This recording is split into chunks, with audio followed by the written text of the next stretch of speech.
Bismillahirrahmanirrahim. Assalamualaikum warahmatullahi wabarakatuh. Waalaikumsalam warahmatullahi wabarakatuh. Al-Fatihah ila hadratin Nabi Muhammadin al-Mustafa Rasulillah Sallallahu alaihi wasallam. walidina wa masyaikhina wa muallimina wa asatidina khususan li muallifi hadzal kitab Al-Iman Yahya bin Syaraf An-Nawawi wa khususan li muassisi hadzal majlisi أن الله يغفر لهم ويرحمهم ويعلي درجاتهم بالجنة وينفعنا بأسرارهم وأنوارهم وعلومهم ونفعنا بالدين والدنيا والآخرة وأن الله الكريم يفتح علينا فتوح العارفين ويفقهنا في الدين ويرزقنا كمال الإخلاص واليقين وإلى حضرة النبي شيء لنا ولهم الفاتحة. أعوذ بالله من الشيطان الرجيم. بسم الله الرحمن الرحيم.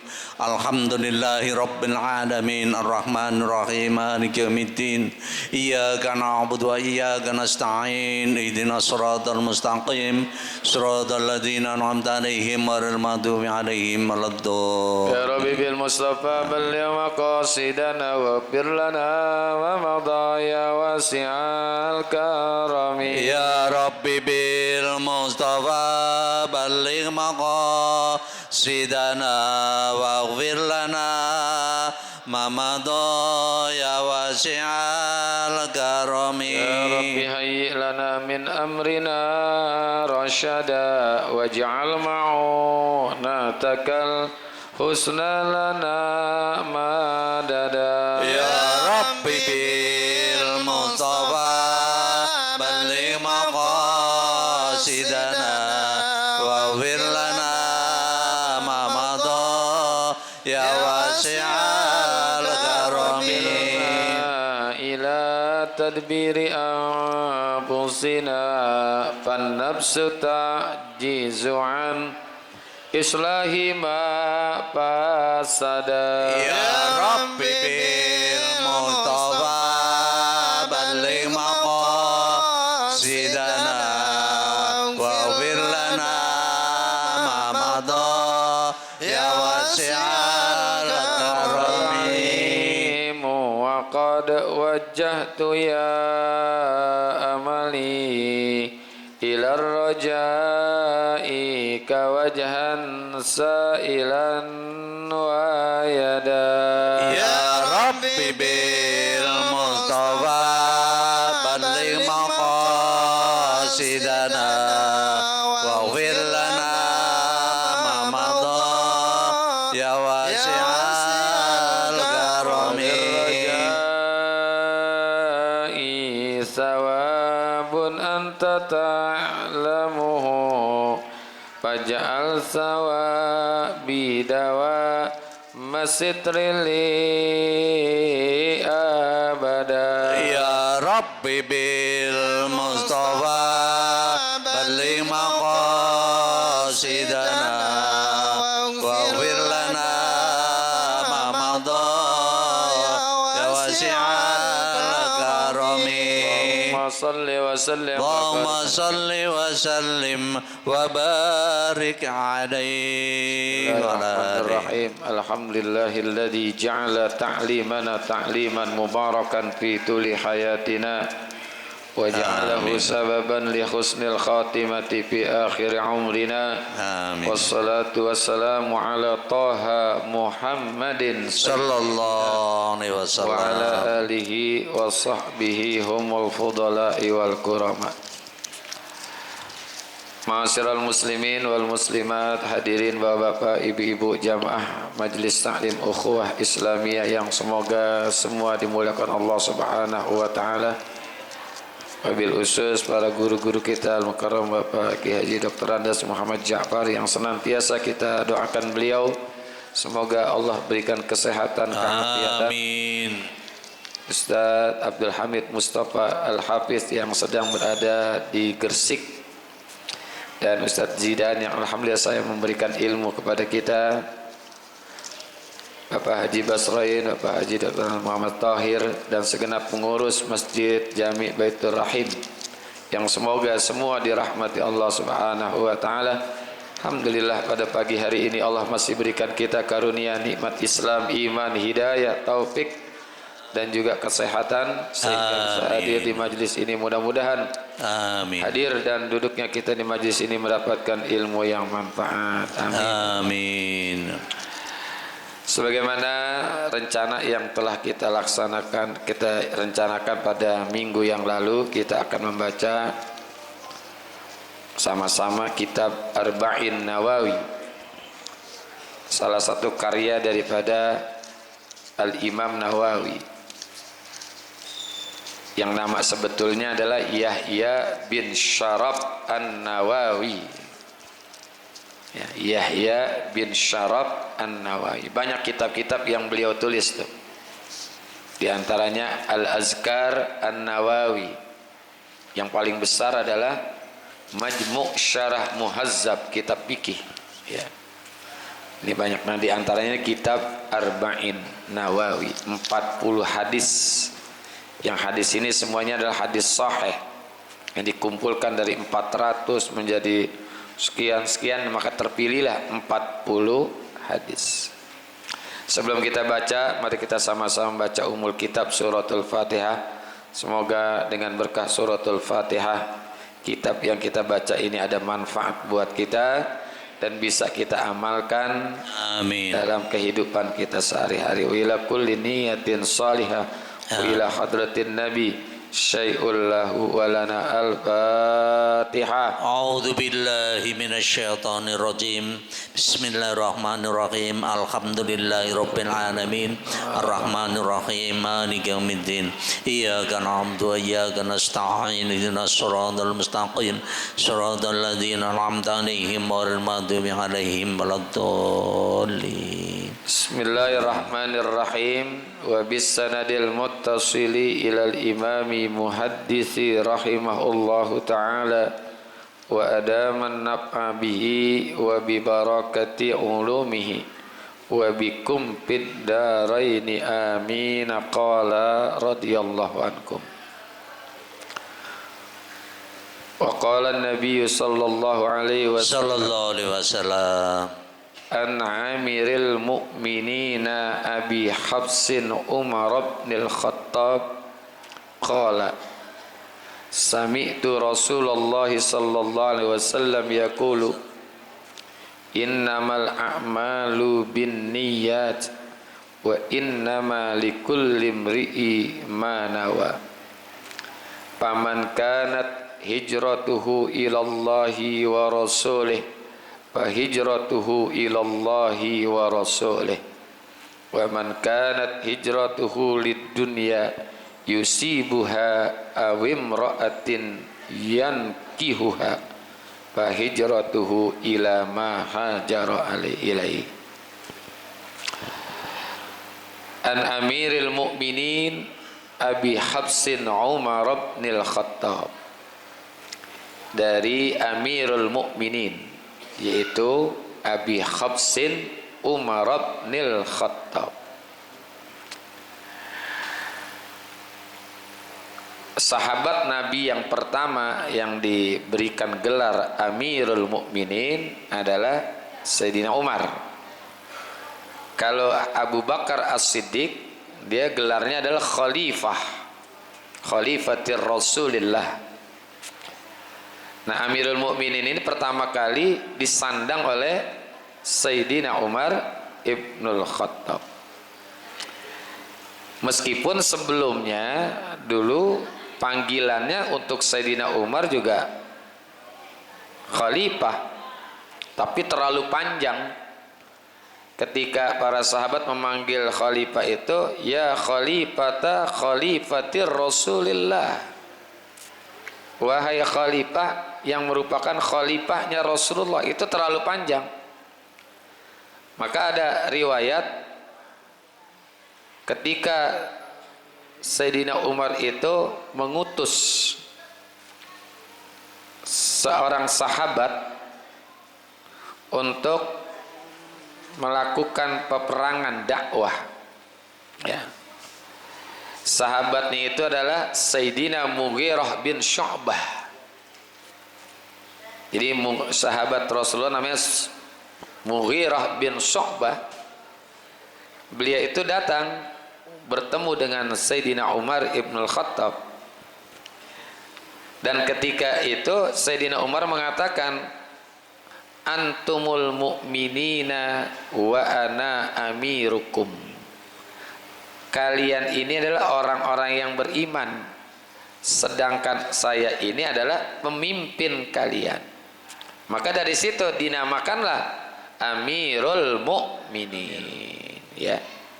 Dulu sebetulnya khalifah, tapi terlalu panjang, ya khalifatir Rasulillah gitu. Terlalu panjang, ya. Abi Habsin. Habsin itu artinya singa. Ya, Abi Habsin disebut Abi Habsin, bapaknya singa. Kenapa disebut Khafas? Khafas itu Al-Asad, yaitu singa. Karena sangat ditakuti dan sangat disegani. Binatang yang paling disegani, ditakuti adalah itu singa, ya. Bisa juga maksudnya beliau itu fihi minasyiddah, orang yang sangat tegas. Jadi Rasulullah itu Sayyidina Umar itu adalah orang yang sangat tegas. Nih, jadi Habsin itu adalah singa. Sayyidina Umar adalah sahabat Rasulullah dan juga mertuanya Rasulullah. Mertua, karena putri daripada Sayyidina Umar namanya Hafsah itu diperistri oleh Rasulullah sallallahu alaihi wasallam. Meskipun ada riwayat kecil begini, Sayyidina Umar ini menawarkan putrinya Hafsah kepada para sahabat yang lain, di antaranya menawarkan kepada kepada Sayyidina Abu Bakar As-Siddiq, menawarkan juga kepada Sayyidina Utsman ibn al-Khattab dan beberapa sahabat yang lain. Boleh tuh kita menawarkan anak kita yang perempuan nih kepada orang-orang yang baik. Nah, contohnya Sayyidina Umar nih menawarkan putrinya kepada orang-orang soleh. Di antaranya Sayyidina Abu Bakar, Sayyidina Utsman. Namun Sayyidina Abu Bakar As-Siddiq dan Sayyidina Utsman bukannya nggak mau, penolakannya karena ada sebabnya. Kata Sayyidina Umar dan Sayyidina Abu Bakar dan Sayyidina Utsman, beliau ini, kedua orang ini pernah Rasulullah itu nyebut-nyebut nama putri Sayyidina Umar, yaitu Hafsah. Maka ya kalau bahasa kita nggak enak lah, ya, menikahkan orang yang juga ingin dinikahkan oleh Rasulullah, gitu. Kayak kita nih punya guru demen sama seorang perempuan, kita juga demen juga, kan kita mau nikahin perempuan itu kagak enak, ya nggak enak dah gua dah, gitu, ya.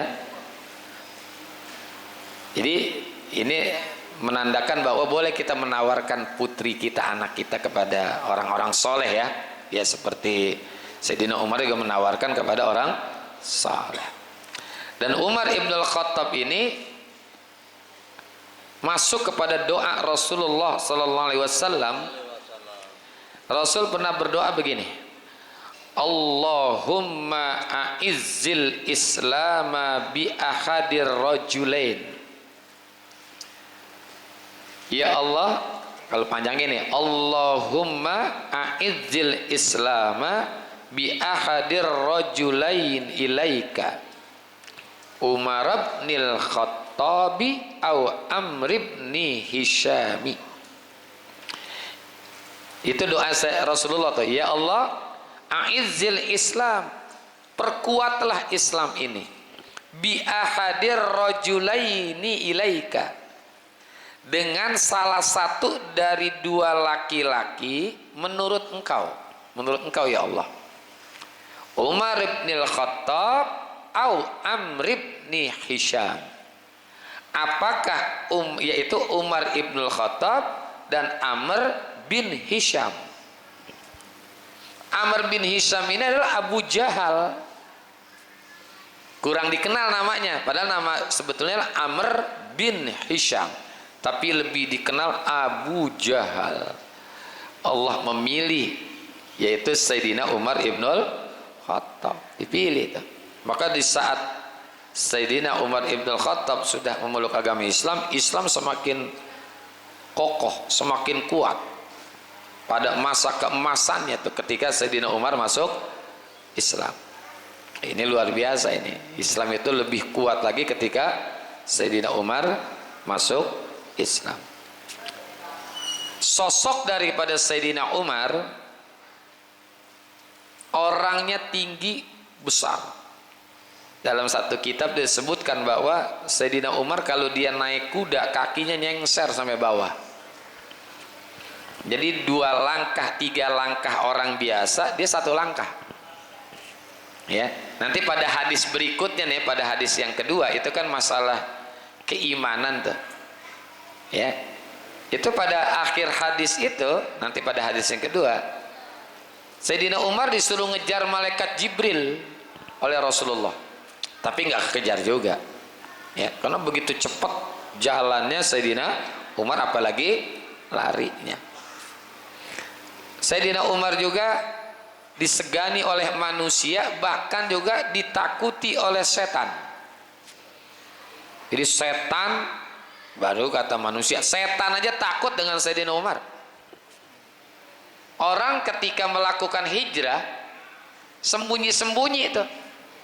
Tapi kalau Sayyidina Umar ibnul Khattab justru terang-terangan datang tuh ke kantong-kantong orang kafir Quraisy. Sambil membawa pedang, dia bilang apa? Siapa yang ingin anaknya jadi janda, anaknya jadi janda, istrinya jadi janda, anaknya jadi yatim, hadapi saya. Nggak ngumpet-ngumpet. Siapa yang ingin istrinya jadi janda, anaknya jadi yatim, silakan halangi saya untuk hijrah ke kota Madinah. Dan urusannya nyawa itu. Ya. Termasuk setan takut dengan Sayyidina Umar ibnul Khattab. Dalam hadis banyak tuh tentang Sayyidina Umar itu ditakuti oleh setan. Kata Rasulullah, inna syaitana yapriku min Umar ibnul Khattab. Sesungguhnya setan itu lari ketakutan jika bertemu dengan Sayyidina Umar ibnul Khattab. Lari ketakutan. Ya. Itu saking apa itu wibawanya, hebatnya Sayyidina Umar. Dalam hadis yang lain pakai sumpah Rasulullah.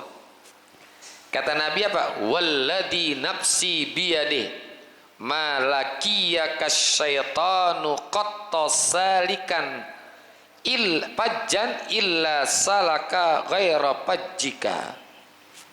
Kata Rasulullah, walladhi nafsi biyadih, demi yang jiwaku berada pada kekuasaannya. Maknanya demi Allah.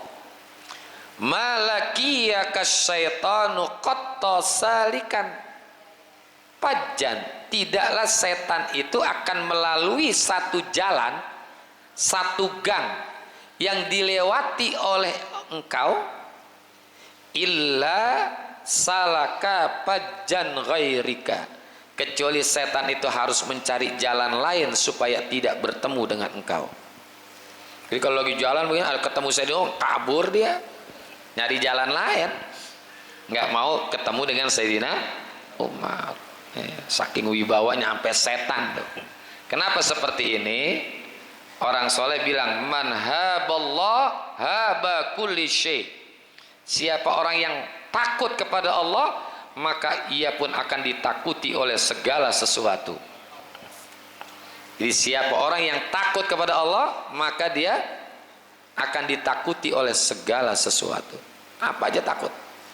Ya. Kalau kita, bini kita aja kagak takut sama kita, Pak. Betul ya, Pak ya? Kenapa? Karena kita nggak takut sama Allah. Berani melanggar aturan-aturan Allah. Itu Sayyidina Umar tuh. Masya Allah. Ya. Ini hebatnya Sayyidina Umar ibnul Khattab. Tapi beliau sama istrinya nggak galak, mentang-mentang gitu. Ya. Riwayat pernah menyebutkan, itu sangat populer ini, ketika ada seorang sahabat beliau datang ke rumah beliau untuk mengadukan permasalahan istrinya. Yang istrinya itu ya kalau sekarang namanya comel lah, bawel, comel, apalagi itu, rewel, ya, ember, ya kan. Datang ke rumah Sayyidina Umar ibn al-Khattab. Begitu ingin mengetuk dan mengucapkan salam, ternyata istrinya Sayyidina Umar juga lagi nyonyol. Nyonyol itu lagi marah-marah juga dengan Sayyidina Umar. Tapi dilihat oleh sahabat ini, kok Sayyidina Umar diam aja, enggak membalas ucapan-ucapan daripada istrinya. Padahal istrinya kalau mau dibanting mati tuh. Lah orang gede tinggi. Akhirnya dia pulang. Pulang di tengah jalan dipanggil, sini ada apa sini. Dipanggil lagi. Ini saya mau cerita tentang istri saya. Kenapa istri kamu? Istri saya begini. Saya mau cerita gimana jadinya ya. Ternyata engkau itu lebih sabar dari saya. Kalau istri seperti engkau saja seperti itu, gimana istri saya? Kenapa engkau, yang menjadi pertanyaan, kenapa engkau ya Amirul Mukminin kok diam aja, enggak menjawab ucapan-ucapannya? Saya gimana bisa marah? Yang masakin untuk saya dia, yang nyuciin pakaian saya dia, yang ngelahirin anak saya dia, yang nyusuin anak saya dia. Saya nggak bisa, ya gitu. Jadi saya diam aja. Dia punya hak untuk seperti itu. Barangkali saya kurang servis buat istri saya, maka dia pantas seperti itu. Ada suami kayak gini, ada. Ini kayak semuanya nih. Ya, karena memang perempuan itu lebih hebat, betul nggak? Bisa mengurus rumah tangga. Itu yang namanya perabotan diatur rapi, ya, ditata, diletakkan di sini, diletakkan di sini. Laki-laki kurang bisa, ya, bener ya. Terus ngerapiin dompet juga rapi. Coba laki-laki nih, jangankan ditinggal seminggu, ditinggal 3 hari aja. Kayak kemarin istri saya pergi ke Probolinggo, Bromo, ya, untung masih ada anak saya 3 di rumah, 2 yang besar-besar, masih tetap rapi dikit-dikit. Coba kalau semuanya pergi, istri saya nggak ada di rumah, saya cuma saya sendiri, udah hancur. Iya, kalau perempuan udah tinggal sebulan aja masih rapi kok rumah. Iya Bu. Coba laki-laki ditinggal seminggu aja rumah berantakan. Sampai celana dalam nyangkut di kipas angin. Ya Allah. Tuh makanya Sayyidina Umar itu walaupun gagah seperti itu, dia nggak mentang-mentang tuh. Nah, inilah Sayyidina Umar ibnul Khattab, luar biasa, ya. Ditakuti bukan hanya manusia, juga sama setan. Jadi kalau Sayyidina Umar nih jalan keliling gitu ya, keliling-keliling sidak gitu, apabila dilihat ada di pos hansip setan lagi main gaplek, kabur semua. Orang, ya, itulah hebatnya ya. Apa kata Sayyidina Umar? Sami'tu Rasulullah sallallahu alaihi wasallam yaqulu. Aku pernah mendengar bahwasanya Rasulullah SAW itu bersabda, innamal a'malu binniyat wa innama likulli imri'in ma nawa. Sesungguhnya amal perbuatan itu tergantung pada niat, dan sesungguhnya bagi setiap orang akan dibalas berdasarkan apa yang diniatkannya. Ini pentingnya niat di dalam melakukan sesuatu. Apa sih yang disebut niat itu? Niat itu kalau secara lugha adalah al-qasdu, punya keinginan. Itu namanya al-qasdu, punya keinginan. Kalau menurut istilah atau syara itu yang namanya niat itu adalah qasdu syai'in muqtarinan bi fi'lih. Yang namanya niat itu adalah melakukan memiliki tujuan melakukan sesuatu muqtarinan yang dibarengi bi fi'lihi dengan perbuatannya. Itu namanya niat menurut syara. Jadi kalau kita melakukan sesuatu biar ada niatnya. Tapi ada niat yang sifatnya wajib kita lakukan tanpa ada niat, maka perilaku kita itu tidak akan diterima. Ini adalah khusus untuk perbuatan-perbuatan yang ada aturan-aturan menurut syara, seperti sholat, yang ada aturannya. Puasa, haji, itu harus ada niat. Usolli fardhoz zuhri.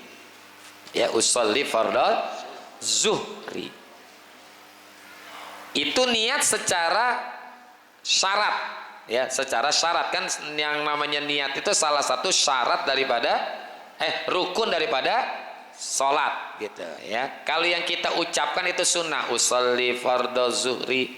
Nanti di dalam sholat itu kan diniatkannya ada 3 rukun niat, itu dibagi lagi, ada qasad, ta'arud, ta'yin.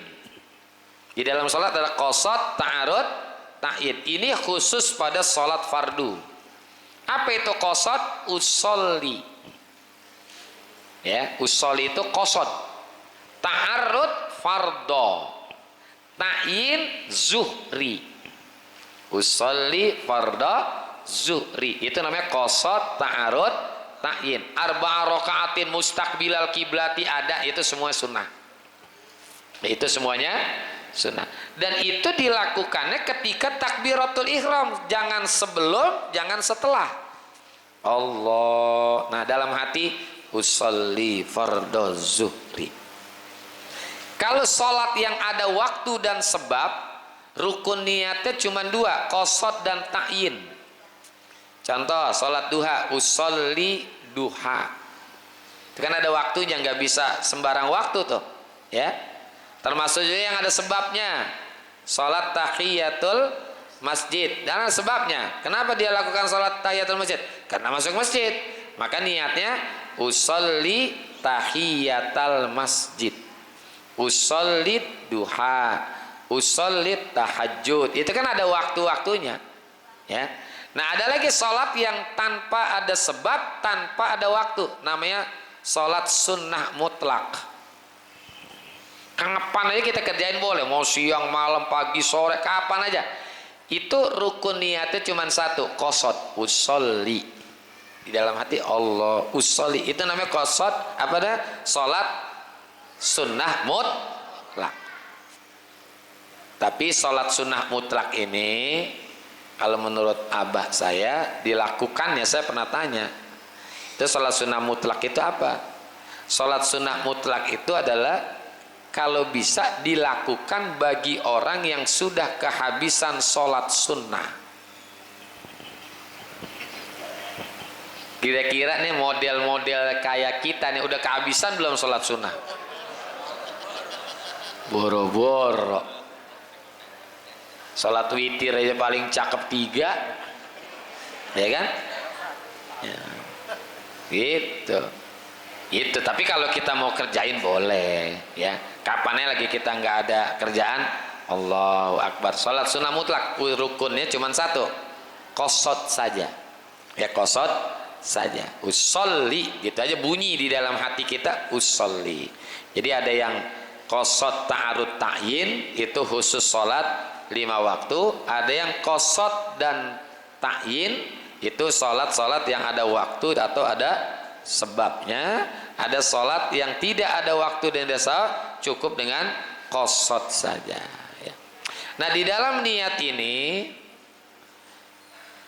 tidak ada amalan yang diterima kecuali berdasarkan niatnya. Ini maksud daripada hadis ini nih. Kan ayatnya jelas, wa ma umiru illa liya'budullaha mukhlishina lahuddin. Jadi tidak ada amalan yang diterima kecuali berdasarkan niat. Misalnya apa ya? Ya tidak sah gitu. Tidak sah melakukan wudu, sholat kalau tidak diawali dengan niat. Tuh. Makanya niat ini menjadi apa? Rukun. Menjadi rukun. Kalau di dalam wudu jangan rukun tapi fardu.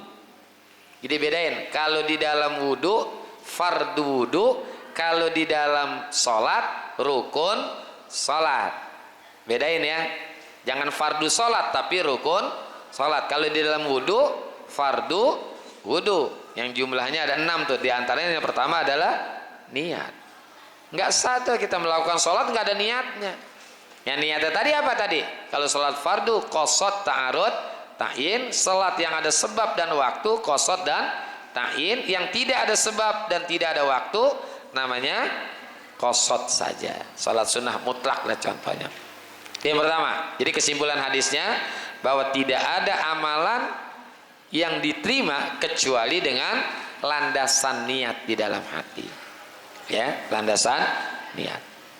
Yang kedua, ini dalam urusan pahalanya. Jadi ibadah itu dilihat dari sah atau tidak. Yang kedua, baik atau tidak. Nah, dari sisi baiknya, seseorang itu akan diberikan pahala ataupun siksa menurut niatnya. Sebab jika niatnya baik, maka amalnya pun akan baik. Kalau niatnya buruk, maka amalnya pun akan buruk walaupun bentuknya baik. Walaupun bentuknya baik. Ini kayak ngaji nih. Kayak ngaji ini baik apa enggak nih? Kita hadir ke majelis taklim, niatnya apa? Hadirnya bagus enggak? Ya tergantung niat masing-masing. Niat kita enggak ada yang tahu masing-masing nih. Tujuan hadir ke majelis ilmu ini tujuan untuk apa? Apa sekedar ingin numpang tidur? Karena di rumah berisik, cucu banyak, anak banyak, nggak bisa tidur, gua ngaji aja dah.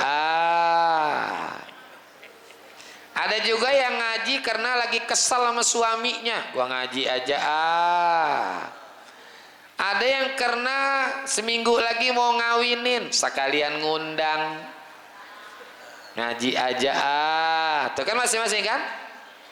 Atau karena nggak enak, karena udah disamper, gua kalau nggak disamper nggak datang ini. Itu bisa jadi begitu.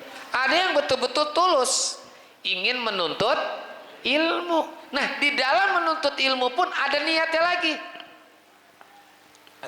Ya, di dalam menuntut ilmu nih kayak ngaji kayak gini, ada niatnya lagi. Niatnya apa? Niatnya apa? Ingin mengamalkan ilmu, bukan mendapatkan, tapi mengamalkan ilmu. Kalau nggak salah ucapan Imam Nawawi, kalau nggak salah nih, kata Imam Nawawi begini: man hadara majlisal ilma liyanalal ilma lam yanfa'hul ilmu wa man hadara wa man talabal ilma liya'mala bihi nafa'ahullahu qalilul ilmi. Kalau nggak salah ini ucapan Imam Nawawi nih.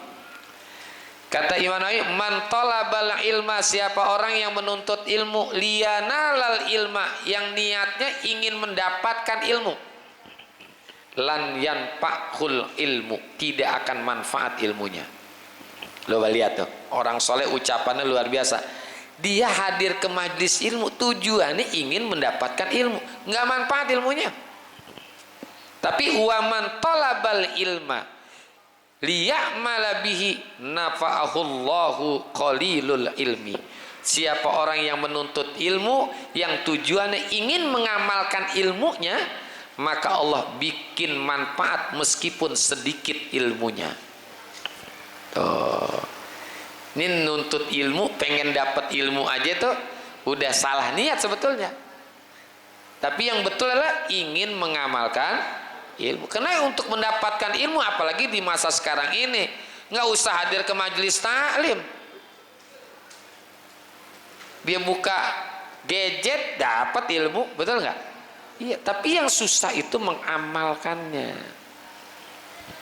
Jadi niat kita ini walaupun kelihatannya perbuatan kita ini kelihatannya bagus tapi niatnya salah, ya jadi salah juga.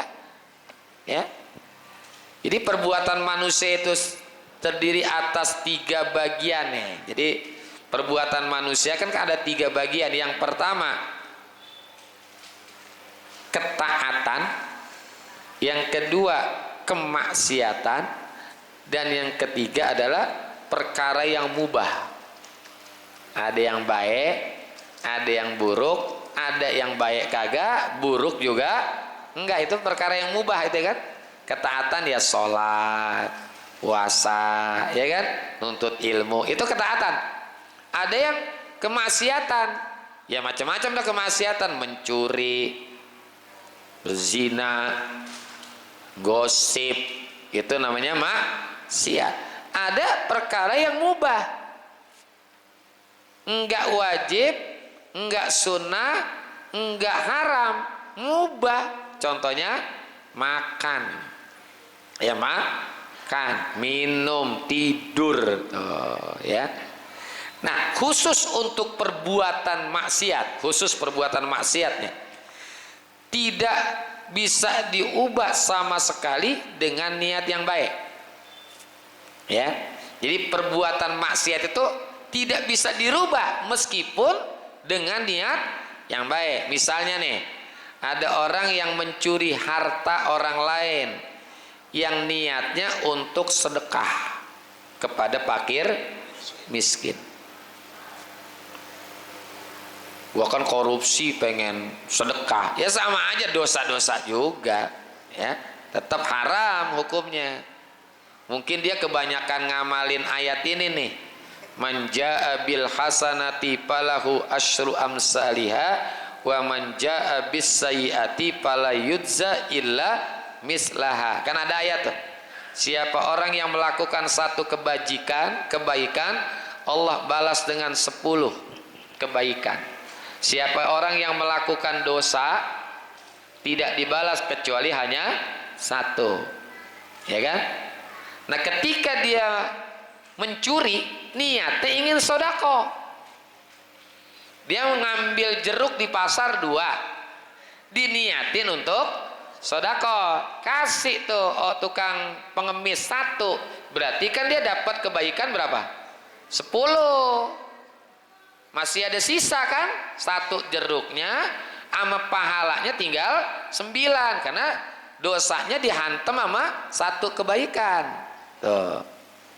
Berarti dia untung berapa tuh? 1 jeruk sama 10 kebaikan. Ini tetap salah juga, karena yang namanya berbuat dosa itu nggak perlu pakai ikhlas.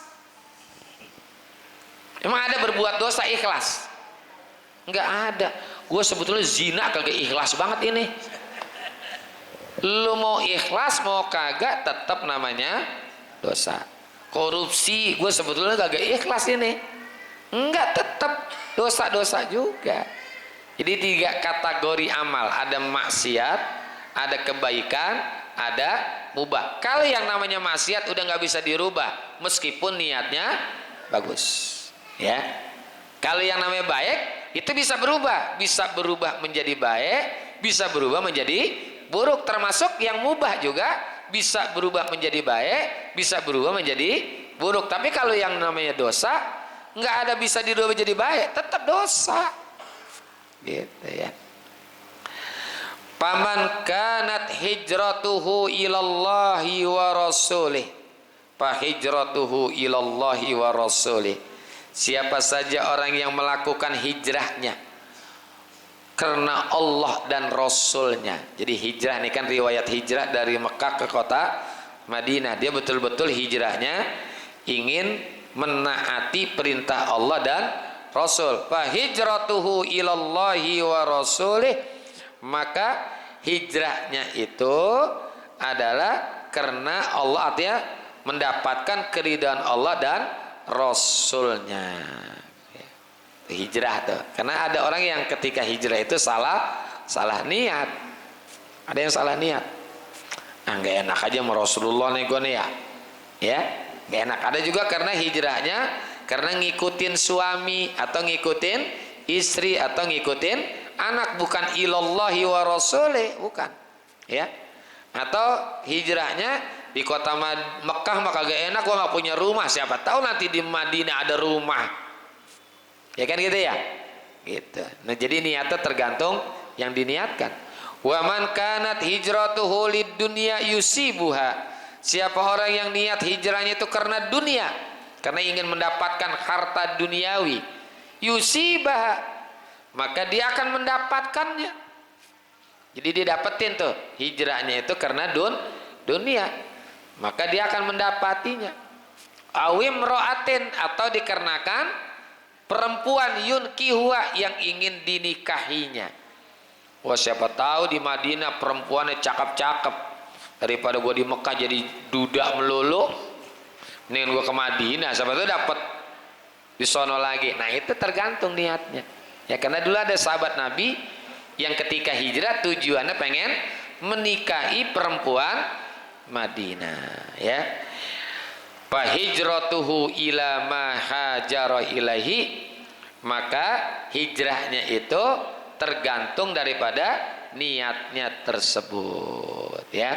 Jadi karena wanita atau apa saja, maka hijrahnya itu yang diniatkannya nanti dapat, tapi dari sisi pahala dia nggak dapat.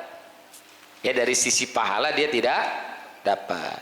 Makanya ada ucapan niatul mu'min khairun min amali. Niatnya seorang yang beriman lebih bagus daripada amalnya orang kafir. Paham ya? Niatnya seorang mukmin lebih baik daripada amalnya perbuatannya orang kafir. Ini kan ada asbabul wurudnya hadis. Ketika Sayyidina Utsman ibnul Khattab ingin membeli sumur atau menggali sumur untuk dihadiahkan, diwakafkan untuk umat Islam di kota Madinah, ya. Keduluan orang kafir Quraisy, ya, keduluan orang kafir Quraisy itu sumur jadi nggak bisa dimiliki, dibeli oleh Sayyidina Utsman. Maka Rasulullah bilang apa? Niyatul mu'min khairun min amali. Niatnya orang yang beriman itu lebih baik daripada perbuatan orang-orang kafir. Meskipun Sayyidina Utsman nggak membeli sumur itu karena lebih didahulukan oleh orang kafir, tetap niatnya Sayyidina Utsman lebih cakep, lebih bagus. Maka setiap kita akan melakukan sesuatu biar ada niatnya juga. Mau ngaji ntar malam nih, ya, besok mau ngaji, semalam kita udah niat besok mau ngaji giliran di Baitur Rahim. Itu kalau ada satu hal yang menghalangi kita datang ke sini, apa hujan atau macam-macam lah, atau sakit, sudah mendapatkan bagian kebaikan, ya, mendapatkan bagian kebaikan, ya. Tapi cuman jangan modal niat aja nih, ya. Allah itu lebih tahu apa yang ada di hati kita, termasuk segala macam itu harus kita awali dengan niat. An Umar aidan wallahu a'lam bissawab. Dah sampai sini aja, mudah-mudahan manfaat. Nanti hadis yang kedua tentang Islam, iman, ihsan. Terima kasih dan mohon maaf. Hadanallahu wa yakum ajma'in. Wassalamualaikum warahmatullahi wabarakatuh. Waalaikumsalam.